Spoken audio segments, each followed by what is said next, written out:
I'm Justin Strong from PartsEncyclopedia.com, and today I'm going to be teaching you a trick to get some air out of your clutch master cylinder. Now, first I'll go over the tools and parts that you might need. Second, I'll go over the principles of how this works. And third, I'll go over when you may or may not want to try using this trick. Now, first off is going to be those tools.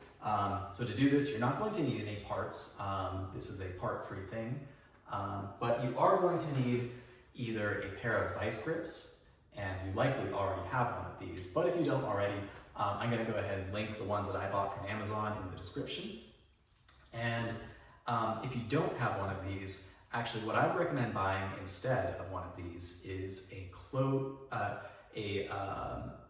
line clamp, which is basically a special padded pair of vice grips. Now, the reason I would recommend those over vice grips is because if your hose is a little bit brittle or weak or potentially could be damaged by the sharp vice grips pinching it, these are a little more padded and might be a little softer on it.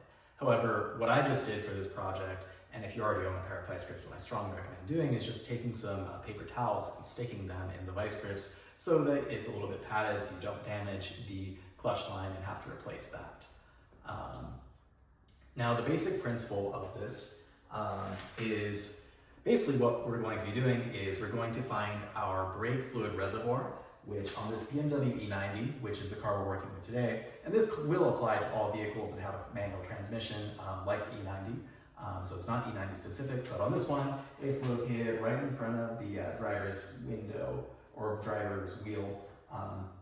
What we're going to do is we're going to pop off the reservoir cap, and then we're going to take the vice grips. We're going to find the line that is running out of the back of the reservoir and into the master cylinder, the clutch master cylinder, not the brake master cylinder.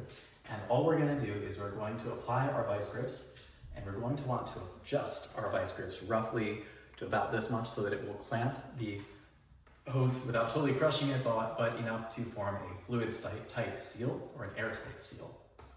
And what that's going to do is when we press down on our hole, that is going to form a vacuum because the master cylinder will force the fluid that is in the line down into the slave cylinder. And it will attempt to pull some fluid in from the reservoir, but because the vice grips are clamping that line, it's going to create a vacuum in there instead.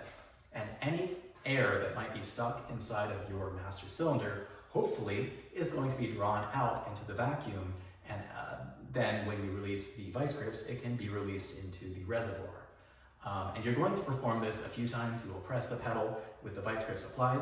You will then release the vice grips. You'll wiggle them to get any air that might have gotten trapped in the line out, and then you'll clamp down again and press that pedal and repeat until you're satisfied with the result. Now that we've gone over the basic principle of how this works, I'm going to go ahead and let you know when you should maybe consider using this trick or not using this trick.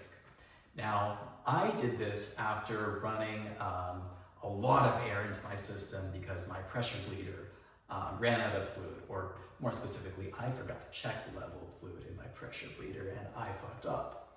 Now, what this did is introduce a lot of fluid into the system, air into the system, and so I tried this little trick with it. It took me quite a while to get any huge amount of air out, and eventually what I did is I gave up and I used a fluid extractor, this 200cc fluid extractor, to force air out from inside of the slave cylinder bleeder port. Now, if you have only a small amount of fluid, this is actually probably a better trick. It'll be a lot faster to set up and try, and you probably already have the tools to do it, so you should definitely give it a try. However, if you know that you have a lot of air in the system, go ahead and just skip this and go straight to that trick that I gave you, or that I told you about. And I'm going to have another video for this, and I'll link it. I'll either put it in the description or make it autoplay after this or something like that. But I recommend using the right trick for the job, and if, unfortunately, you have a ton of air, this probably isn't the right trick for you. But if it's only a little bit, maybe your clutch is just a little spongy, this could be the right thing for you. So let's go ahead and let's show you how to do it. I'm tightening the vice grips a tiny bit more. And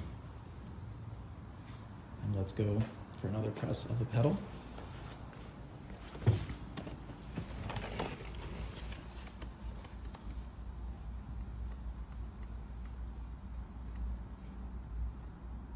Going real slow.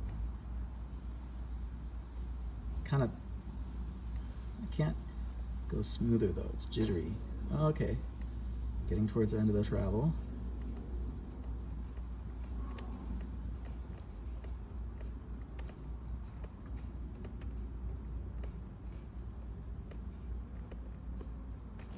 Feels a lot more firm at the end than it did before. Okay. And we'll release it.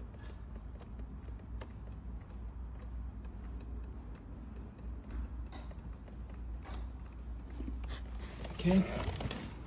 Let's go loosen the vice grips. Okay. And tighten it back down.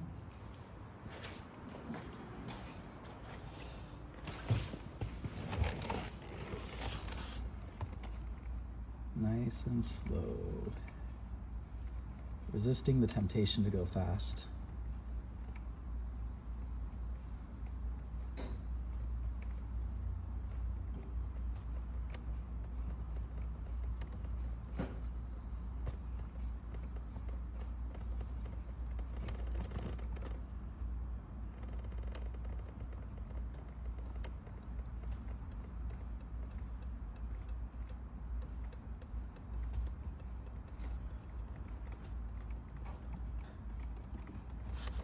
Okay.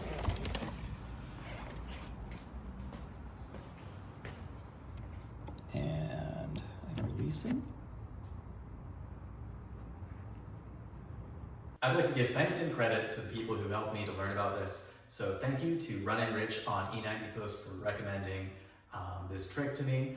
And thank you to Russ Del Auto, who made the video recommended by Run and Rich, where I was able to learn this. If you haven't already seen it, Russ Del Auto makes really great, informative automotive repair content, and I really love his ethos and what he's going for on his channel, so go ahead and check him out.